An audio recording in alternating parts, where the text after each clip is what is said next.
설교자인 저를 포함해서 우리가 사실 잘 안 변합니다. 여러분 그런 고민 안 해보셨습니까? 나란 사람은 도대체 왜 이렇게 안 변할까?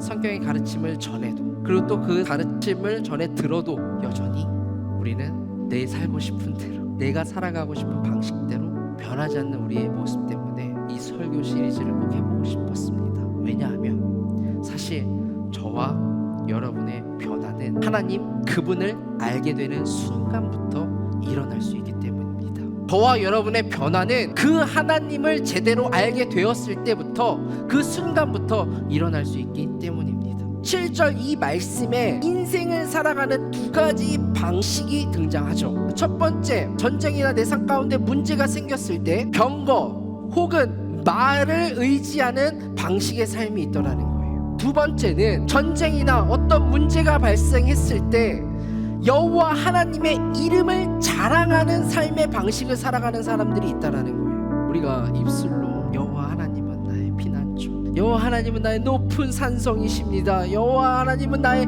피할 바위십니다 라고 말하지만 정작 문제가 생겼을 때 우리가 피하고 도망가는 곳은 어디예요? 여러분들이 더 잘 아실 거예요. 도대체 어찌 우리는 그러냐는 거예요.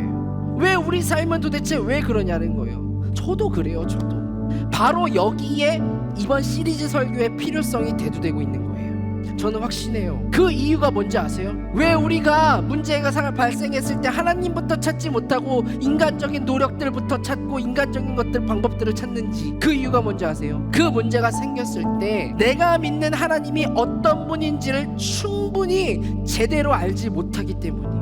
그분이 얼마나 내게 영향력을, 대단한 영향력을 주실 수 있는 분인지 제대로 알지 못하기 때문이에요. 우리가 왜 아플 때 치유하시는 여호와 라파의 하나님을 찾지 못합니까? 정말 하나님이 나를 치유해 주실까? 하나님 과연 치유해 주실 수 있는 분이실까?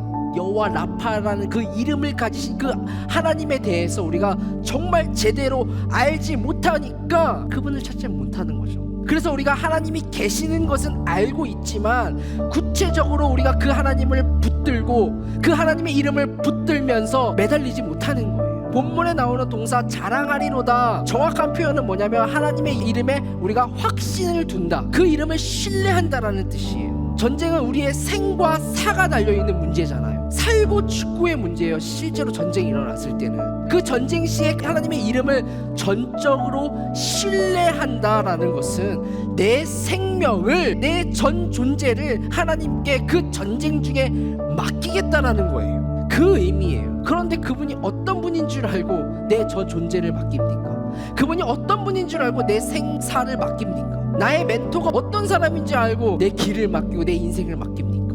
제대로 우리가 그분을 알아야 맡길 수 있는 것이고, 잘 알고 있는 사람만이 그의 인생을 전적으로 맡길 수 있는 거예요. 그래서 우리가 그분의 성품, 그분의 능력, 이 세상을 통치하는 방식을 그분의 이름을 통해서 배워나가야 하는 이유가 여기에 있는 거예요. 말 1700마리면은 이스라엘 국방력에 굉장히 도움이 되는 숫자예요, 당시에.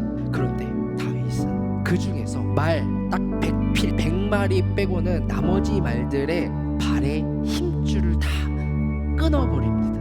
1700마리면 엄청난 국방력을 가질 수 있는, 큰 힘을 가질 수 있는데 전쟁 중에 굳이 왜 나머지 말들 100마리만 남겨두고 다 말의 발의 힘줄을 끊어버렸을까요? 다윗은 전쟁을 말의 힘, 즉 무기나 인간의 힘에 의지하지 않고 철저히 하나님을 의지하겠다는 결단의 모습을 보인 거예요. 이 마음을 귀하게 여기신 하나님께서 다윗이 가는 곳곳마다 이기게 하셨다고 성경은 증언하고 있거든요. 8장 4절이죠. 그 다음 구절 볼까요? 6절 말씀 같이 읽습니다. 시작. 아람에 다메섹에 군대를 두니 아람 사람들도 다윗의 종이 되어 조공을 바쳤습니다. 여호와께서는 다윗이 어디를 가든 승리하게 하셨습니다. 아멘. 다윗은 내가 여호와의 이름을 자랑하겠다, 내가 그분을 신뢰하는 삶을 살겠다라는 그 고백을 입술로만 하는 것이 아니라 삶으로 보여지는 그런 신앙 고백을 하고 있는 거예요. 내가 말을 의지하는 것이 아니라 이 말 없어도 돼, 우리 우리 하나님만 있으면 돼. 어떻게 그럴 수 있었냐는 거예요. 이런 삶을 보일 수 있었냐는 거예요. 다윗은 아마 여호와 니시라는 그 승리의 하나님의 이름을 제대로 알고 있었기 때문인 거예요. 내 인생을 승리로 이끄시는 그 하나님의 이름을 다윗은 알고 있었고, 그래서 오늘 이 믿음이 삶으로 나타난 거죠. 그래서 잠언 21장 31절에서 뭐라고 말씀하시냐면, 전쟁을 위해 말이 준비돼도 승리는 여호와께 달렸다라고 이야기하시는 거예요. 우리가 애써서 말들을 잔뜩 준비해요. 병거도 애써가지고 많이 준비해요. 총도 준비하고 총알도 많이 준비해요.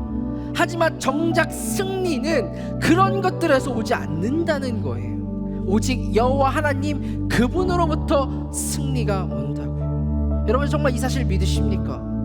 제 아무리 우리가 고학력, 많은 재산, 또 괜찮은 스펙을 쌓았다 할지라도 우리 인생의 승패는 여호와께 달렸다고요. 시편 20편 앞서도 말씀드렸듯이 백성들이 왕의 전쟁의 승리를 간절히 기원하는 기도문이에요. 동일한 소원을 가지고 주님의 마음으로 이 시간 여러분을 축복합니다.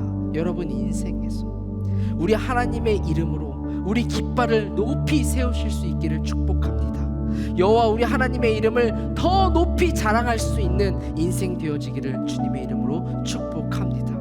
그래서 이 시리즈 설교가 진행되어지는 동안 한 주 한 주 하나님의 광대하심과 그 하나님의 신비하심과 끝없음을 우리 하나님 내게 보여주시옵소서라고 그런 간절한 마음을 갖고 구하시면서 이 자리에 나오시길 원해요. 그래서 하나님을 배워가는 그 과정을 통해서 우리가 하나님을 아는 지식이 깊어지고, 그리고 그 높이와 그 넓이, 그 모든 것들이 여러분 인생 가운데 확장되어지기를 바랍니다. 그러므로 세상의 병거와 세상의 말, 그리고 또 마병들이 아니라 내가 하나님만으로, 그저 하나님의 그 이름만으로 만족한, 배부를 수 있는 그런 복된 인생 되어지기를 주님의 이름으로, 주님의 마음으로 축원합니다. 기도드리시겠습니다.